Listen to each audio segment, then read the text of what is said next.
It's 6 o'clock, so. Okay. Fair enough.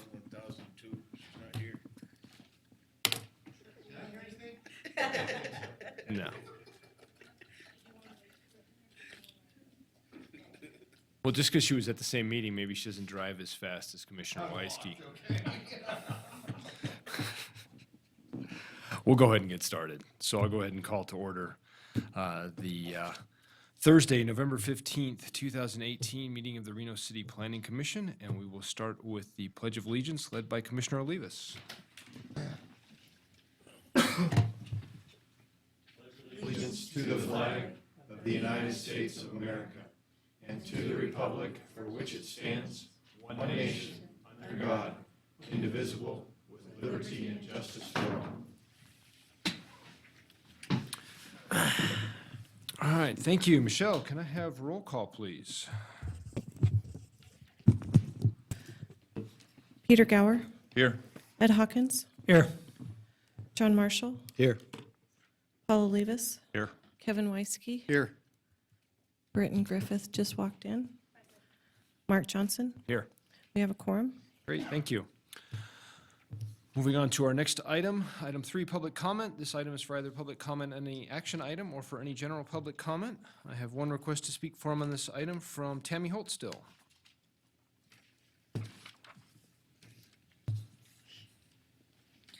Tammy Holtstill, Lemon Valley Swan Lake Recovery Committee. For the record, you guys received a handout from me. That is the NDEP inspection report for the Lemon Valley Sewer Plant, which you should all be aware of because of the fact that some of your facilities connect to that sewer plant. If Danny ever finds those pictures for me. One of the things that is talked about in there, originally that sewer plant had 11 ponds, and in this report it says 9 ponds, and when the picture comes up, you will see it's one big pond. And that some of the issues with the HOA, harmful algae, HAB, is there was a reason for it. There, she just has to line it up. There you go. Now, doesn't that look just wonderful? So, this sewer plant needs to be addressed besides the other sewer plant, and to keep developing and trying to put more affluent in either sewer or more affluent into Swan Lake or do more sludge going to either sewer plants isn't going to work right now until something else is done. So anyway, it's been another weird day. Last night was interesting. I definitely agreed with Mr. Gower regarding the fact that C should have been a no too. That keeping it in the corridor would have given more structure to how it's built to make sure that floodplain, that it's not built in flood, the creeks that are running through there from Peavine. I definitely do not want to see any more density there. It needs to stay at 1 acre per house, which I know that's not what they want for the Echeverries. Oh, well. So thank you, and we're going to always be here. Thank you, Tammy. Michelle, do we have any more requests to speak for us on this item? Not for this item. Is there anyone else wishing to make a public comment under item 3? Seeing none, I will close public comment and move on the agenda to item 4, City Council Liaison Reports. Don't see Councilwoman Breckus. Claudia, do we have anything from Councilwoman Breckus? No, we do not. Okay, so we'll move on then to item number 5, unfinished business public hearings, case number LDC 19-00005, Storewise in Reno, and we will start with a presentation from the applicant.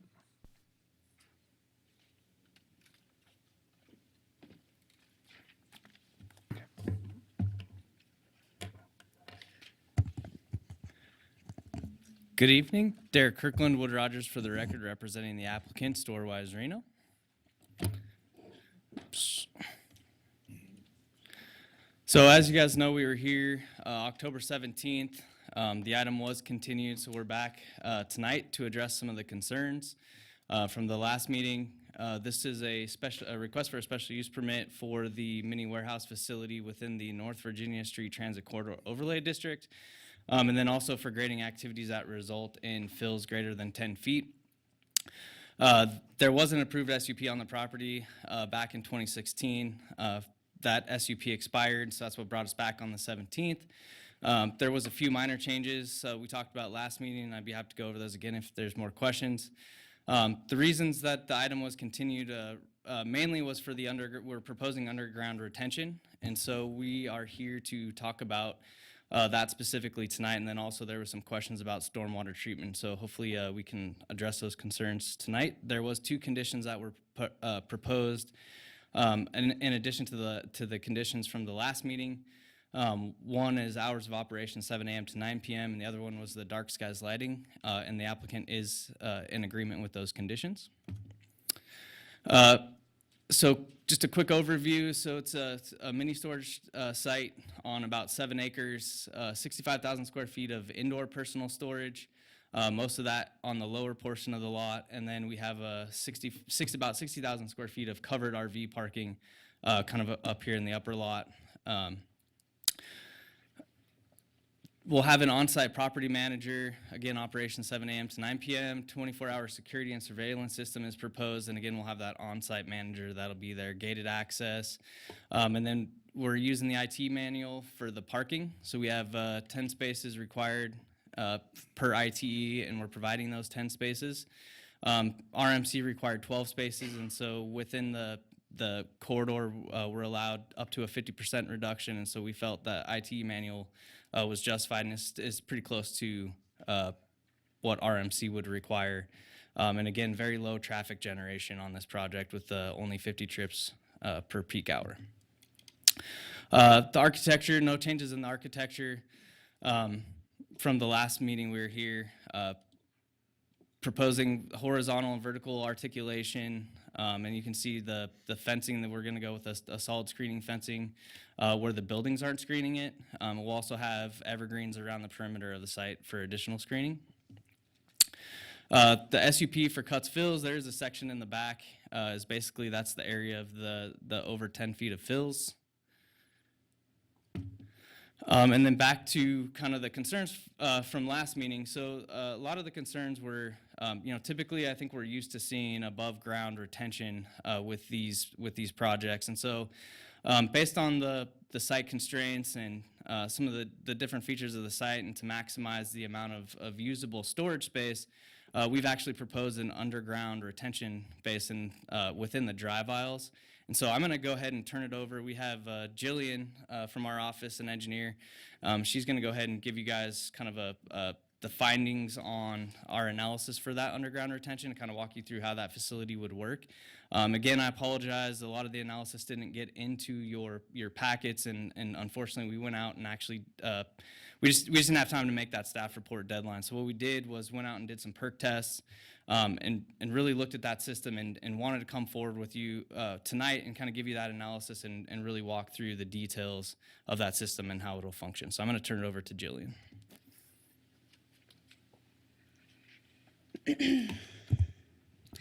Jillian Wilbrecht, for the record, engineer with Wood Rogers.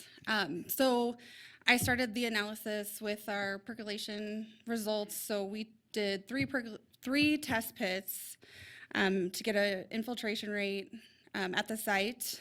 And based on that rate, we compared it with the code, which requires a certain volume retained and a certain volume detained based on storm events. This is how I modeled the retention component, and this is how I modeled the detention component. It's exactly the same way I would do an above ground analysis on the system. Nothing is different with that. Here is basically what the system would look like. So our site constraints, so we want to put these in the drive aisles on our on our site. So we have 3 5-foot diameter corrugated perforated pipe. Sorry, that's probably way too much detail. Essentially, the stormwater will come in one side, be retained and detained here, and most of the volume will infiltrate through the bottom, and a small portion that we're allowed to will outlet above here. So looking at this first cross section, here's what it'll basically look like in underground. So here's the asphalt and the drive aisles, aggregate base, free draining material here, and then a bedding material, and it'll infiltrate through there. And then here is this cross section.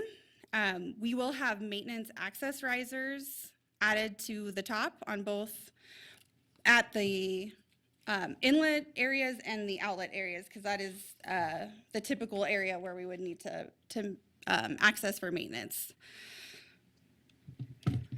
Here are pictures of the systems getting installed. There's lots of flexible configurations. We basically know that we're going to have 3 in line, and then the risers will fit. This is what the riser looks like, and the asphalt will be up here. This is what it looks like getting installed. CMP has been used for this application for over 40 years. It's tried and true, and it's not an uncommon way to retain and detain stormwater. Some benefits of underground versus above ground are you don't have to worry about vector control. You won't have standing water open to the environment. And then in Nevada, we see lots of wind, and often debris can get blown into the above ground detention basins or retention basins and clog up the outlets and that kind of thing. So there are a couple benefits to having it underground as well. Inspection and maintenance. So one of our conditions is to provide an operations manual for the storm drain facilities. I took some typical inspection and maintenance protocols that we would normally always do. During the first year, you have to inspect it a little more, make sure it's working. After major storm events, go check it. There will be someone on site who can do that very readily. And then maintenance, if there is accumulated sediments in the basin, they can get vacuumed out with a vacuum truck, and it's pretty standard. I also included an example inspection checklist, and they're very typical of what they would do for above ground or underground. It's a very similar inspection and maintenance protocol. And then we are proposing a stormwater pretreatment device. We are proposing a hydrodynamic separator. Essentially, it looks like a super fancy manhole. It can easily connect up into our system. So all the stormwater from the RV area at the top that you guys were concerned with will go through this. Sedimentation will be filtered out. They greatly reduce the amount of sediment that gets into the system. It makes maintenance of the infiltration part much easier, this part, because this has an easy access port that will regularly get vacuum trucked out to get the sediments out. It's easy to clean, and it makes the system really dependable. I think that's all I have on my end. We're happy to answer any questions you may have on the system. Thank you. Okay. Your presentation from staff. Brooke, welcome. Good evening, Planning Commission. Brooke Oswald, Associate Planner for the record. Per this continuance, it was due as the applicant has stated, due to the concerns or wanting further information on the stormwater retention area. So staff that information has been provided to staff. The initial information that was provided in the staff report, staff has reviewed that, is comfortable with that, has reviewed that, and is accepting of that style and proposal. Additional information has been provided. They did go out and do a perk rate on the site There is condition 7. They will be required to submit that information when they do come for a building permit to verify that those perk rates are there and that system is designed and that the city has a level of comfort that that system is going to work how it is to perform and work. In addition, we have worked with them to get the pre-treatment device on there to help make sure that that is properly maintained and help to ease in that maintenance and making sure that works properly.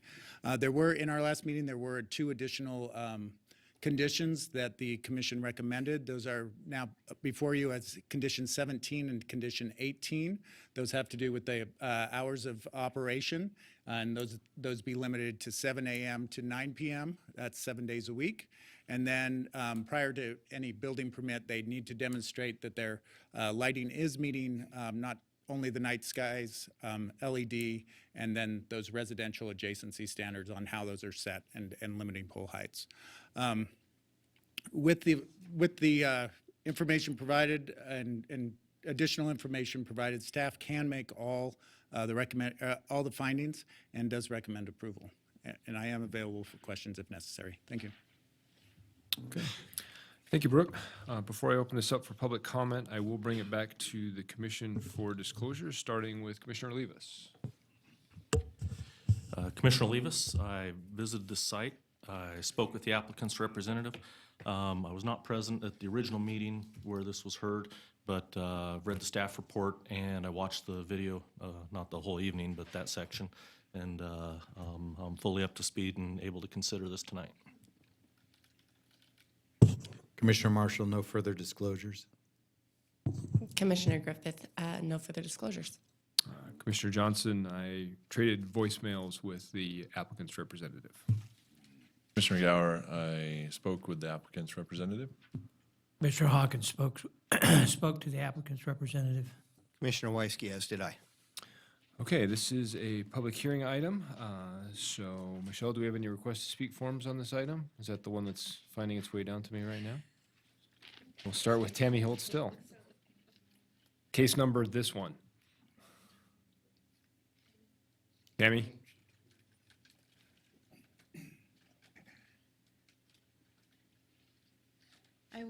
Tammy Holt, still Lemon Valley Swan Lake Recovery Committee. For the record, I'm pretty sure you guys would probably ask this question, but what my husband and I were discussing was the fact that in their presentation, they don't say if the volume or if the pipes are going to hold the volume of the water at a 100-year flood. So that's my question. Thank you. Thank you, Tammy. Is there anyone else who would like to make public comment on this item? Seeing none, I will close public comment, bring it back to the commission for questions. Who'd like to get us started? Commissioner Hawkins. Derek, if I could, please. Could you assure us that we're okay in the 100-year flood area?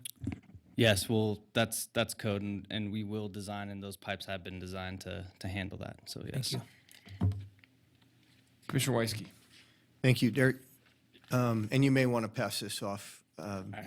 But my question is, the overflow coming out of the system, how does that compare in your model to what the site currently would export off of the top of the site out onto North Virginia right there? Okay, I'm going to defer to Jillian. Okay. So the amount that will be outletted onto North Virginia will match existing conditions per code. So we will not ever outlet any more than what Okay, the so existing in your modeling now, the system appears to work to that system, and then once you do the final design and submit it to the city and the engineers do their review, then you'll have actual numbers, just like you will for the perk test, correct? Yes. Okay. And I have preliminarily evaluated all of those and sized them, and they work. Okay, great, that's what I wanted to confirm, thank you. Commissioners, additional questions? Commissioner Hawkins. I don't have any question, but I'm ready to make a motion. Commissioner Marshall. Hold Derek. that thought.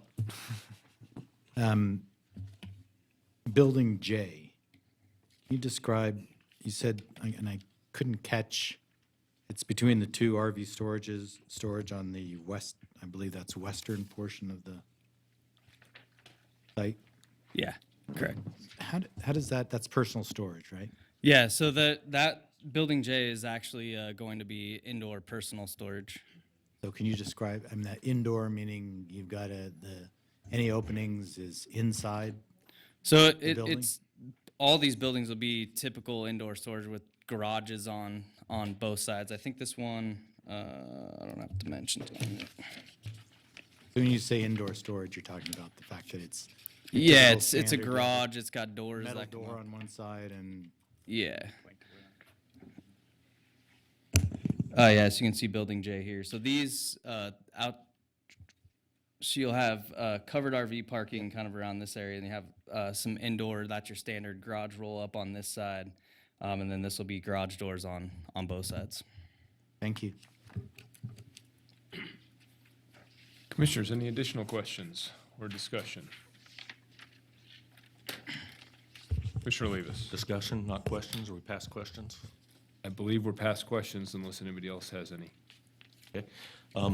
I guess I'd just make a comment to the commission overall. In watching the video and the questions that were asked, and particularly on this, Commissioner Marshall made a comment that he's seen this quite a bit at the lake, not maybe the engineering side of it, I think you said, but I would just kind of reiterate that a little bit and also say that if we were in California or Oregon or Washington, as a planning commission, we'd all be very familiar with this underground storage, retention, detention. I think that Nevada's headed that way. I think that this is a good example that we're going to see more and more of this in the future with property values going up, and this is in a drive aisle, so they can actually use the property rather than having a pond that they have to set it aside. So if the science of the infiltration is solid, this is just a pond with a roof on it in some ways. So in a lot of ways, we're going to see this again. We're going to see more and more of it. Property values are going up, and environmental stormwater runoff is a bigger concern. So kind of along with Commissioner Marshall, I would reiterate that we are going to see this. We've seen this in other areas, other states, and Northern Nevada's ripe for more of this. Commissioner Weisky. Thank you, Mr. Chairman. I would just like to say thank you to the applicant's representative.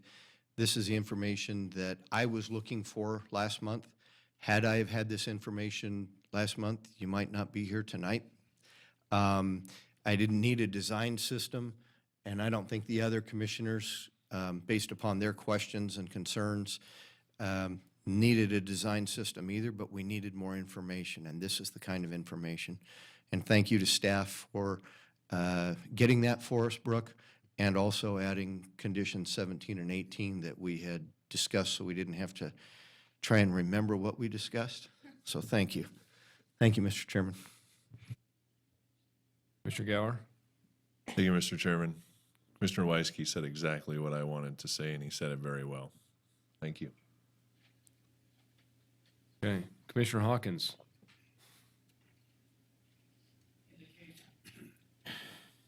In the case of LDC LDC 19-00005, Storewise in Reno, based upon compliance with the applicable findings, I move to approve the special use permit subject to conditions.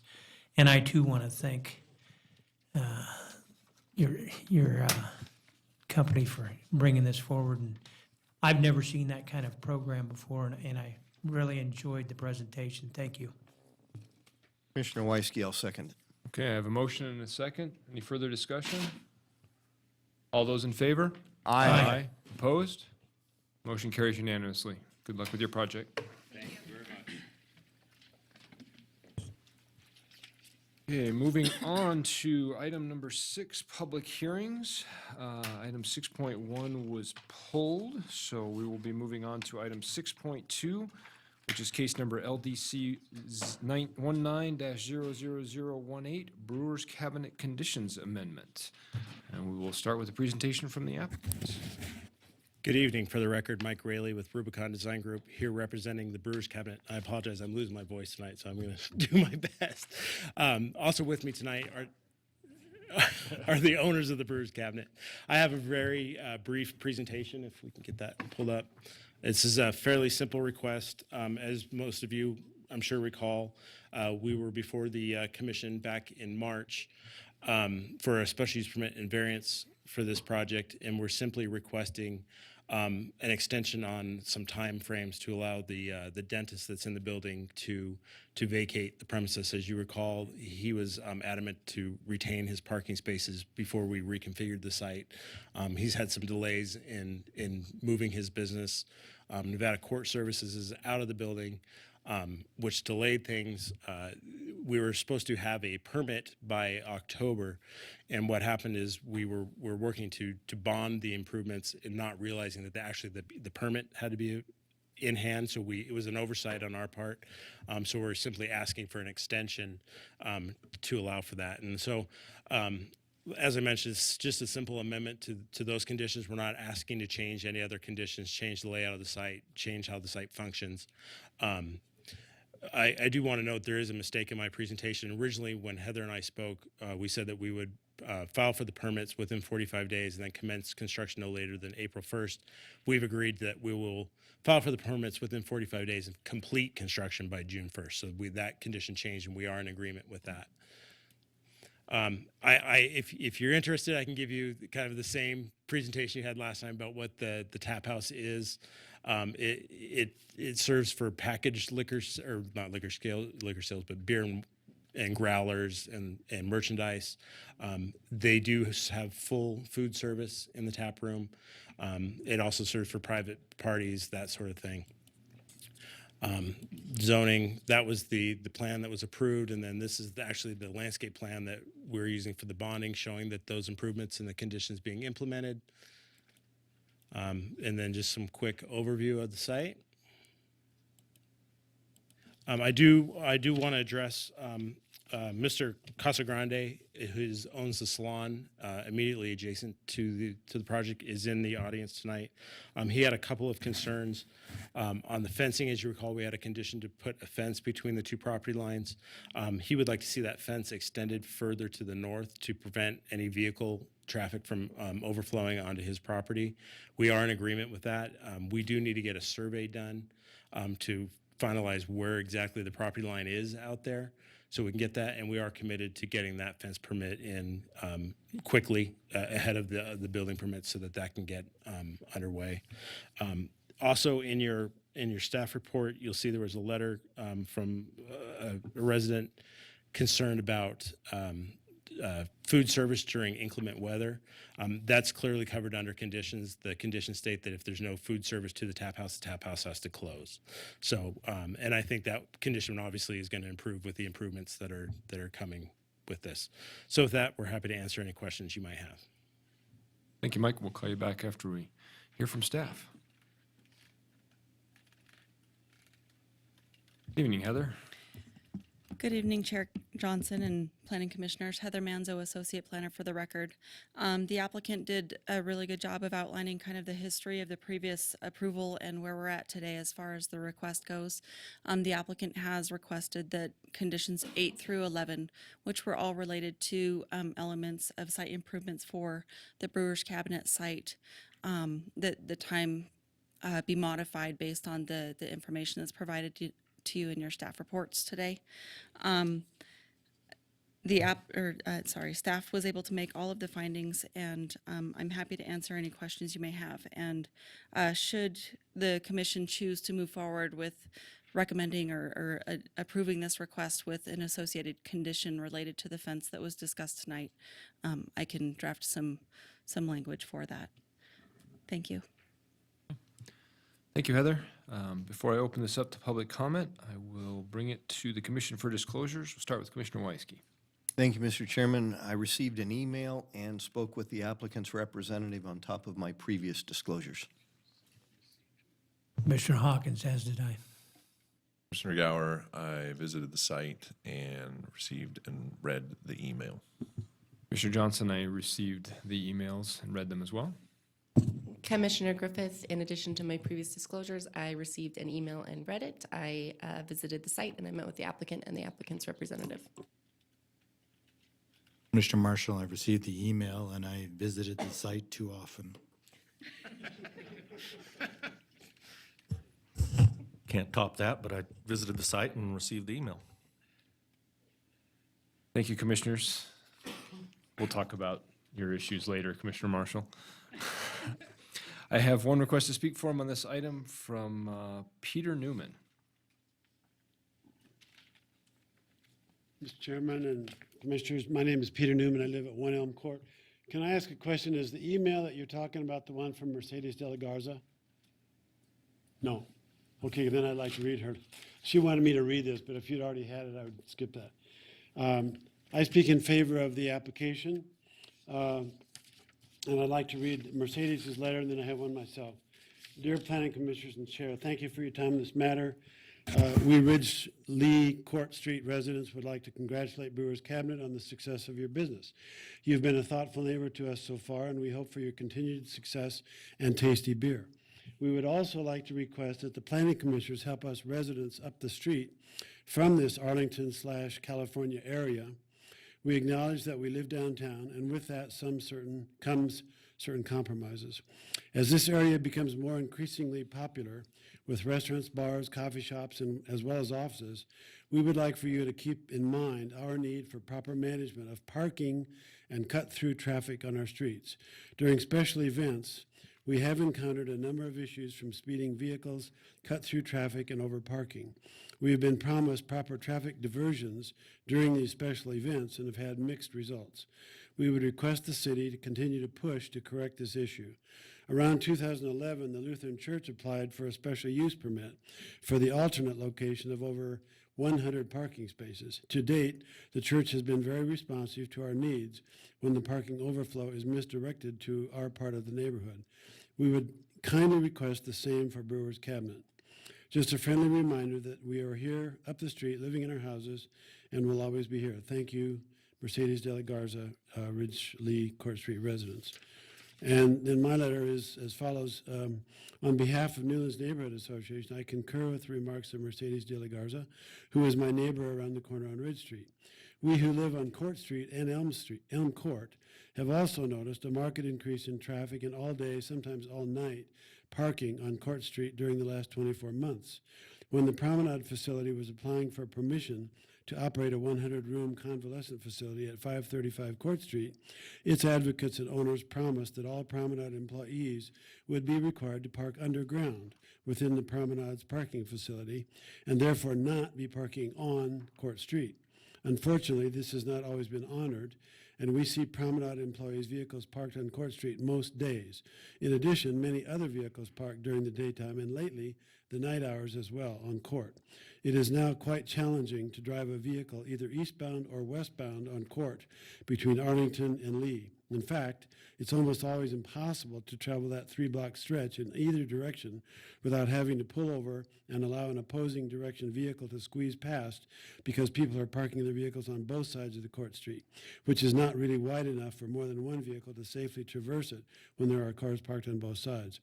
Perhaps the city should restrict parking on both Court and Ridge Streets to only one side of the street.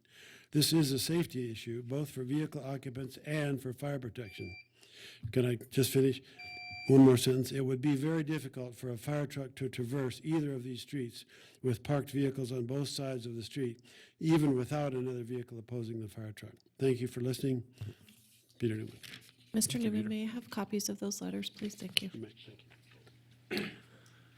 Is there anyone else in the audience wishing to make a public comment on this item? Seeing none, I will close public comment, bring it back to the commission for questions, comments, or whatever. Who'd like to get us started?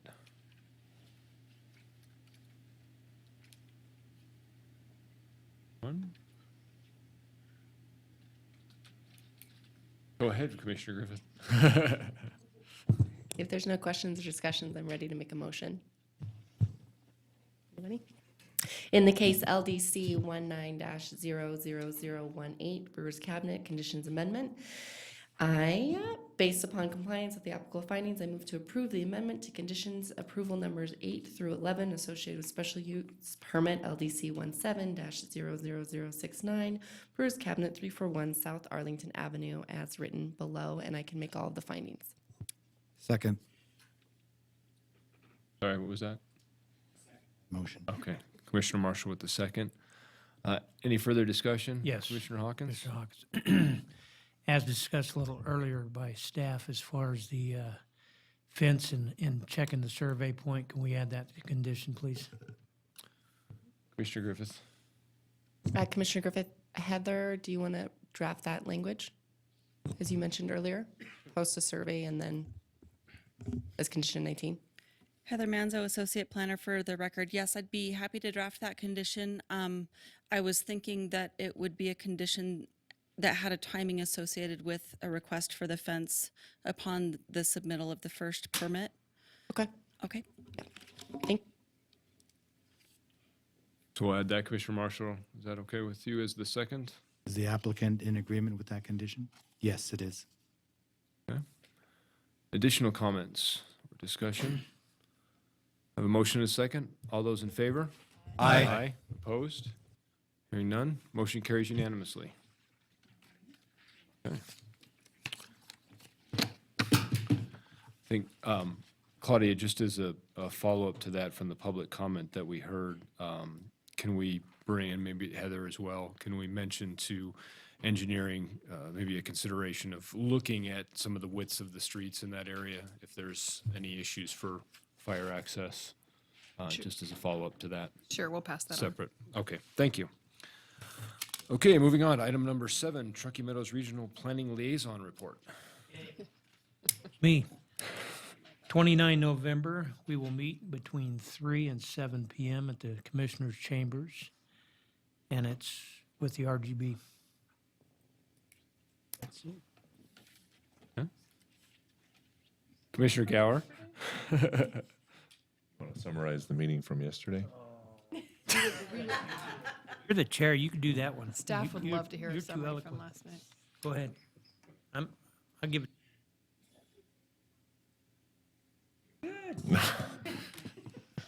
So we had a meeting last night. There were 2 items that were brought before us, both of them related to the Echeverria property. You might remember that off of out there in North Virginia in the Reno-Stead Joint Corridor. The first one was a request to remove it. These were both outcomes of our joint meeting with the Washoe County Planning Commission.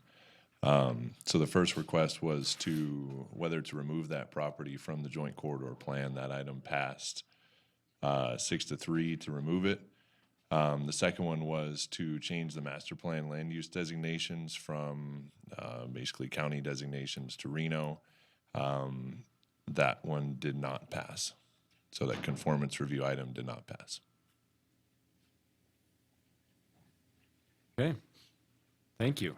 I'll gather from the commentary that that was a very succinct version of what actually occurred last night. Want the longer? No, I do not. I am good. We'll move on to item number 8, staff announcements. Claudia Hanson, Planning Manager. Council was very busy yesterday. So we had second reading, so adoption on 2 zone changes, the North Virginia Industrial and Coyote Crossing. Both of those were adopted yesterday.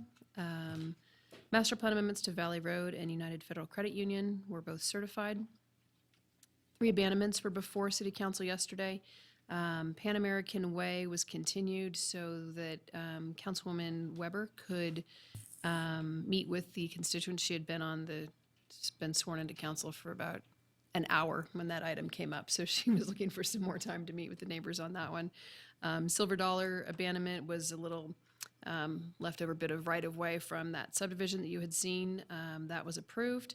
And then 9th and Evans, which is a realignment of the 9th and Evans intersection, which ultimately will be a realignment of that intersection, was approved by City Council after months, years of staff working on that. And thank you to Heather for managing that project and getting that through. The Daybreak PUD was continued to the next meeting, November 28th. At the applicant's request, and that would be their second continuance, and that would be their final continuance. Requested by them, council could still do it on their own. And then the La Cascada appeal, they appealed when Planning Commission's denial of the nightclub special use permit. That was withdrawn shortly before the hearing. So that one was not heard. And that is, I think, all of my announcements. Commissioner Hawkins, do you have a question? Yes, to the planning manager, I'm just curious, it was that nightclub that we denied, they just took it off the table, or is it coming back later, or? They withdrew their appeal, Oh, so okay. your denial stands. Okay, thank you. Item number 9, Commissioner suggestions for future agenda items. Seeing none, move on to item 10, public comment. This item is for either a public comment on any action item or for any general public comment. I have a request to speak here from Danny Cleus.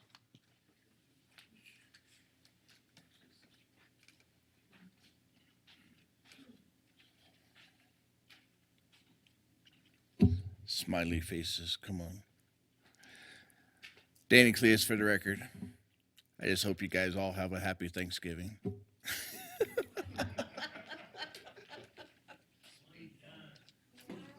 Danny, we wish you a happy Thanksgiving as well. Thank you. Is there anyone else wishing to make a public comment under this item? Because I'm not sure you could top that. Okay. Bring it back to item 11, adjournment. Mr. Chairman, real quickly, before we make and I'll be happy to make a motion for adjournment. I'm sure but, you would. And I just didn't know where this should fit in tonight, but I received an email that came from the general public wanting to know if it's appropriate for us to be receiving emails from the general public on agenda items and whether or not we read them. And my answer to that is, or comment to that is, we all have an email address that is provided by the city, like all city staff members, and we do check it regularly, and it's confirmed by our disclosures. So I guess I just wanted to get that off my chest, although it's not really public comment. I just wanted to say that because all the planning commissioners I've had the pleasure of working with do check their emails. Voicemails was a different story 5 years ago. That may not have worked so well, but emails is a good one. So thank you. With that, I make a motion for adjournment. Second. All those in favor? Good night. Good night.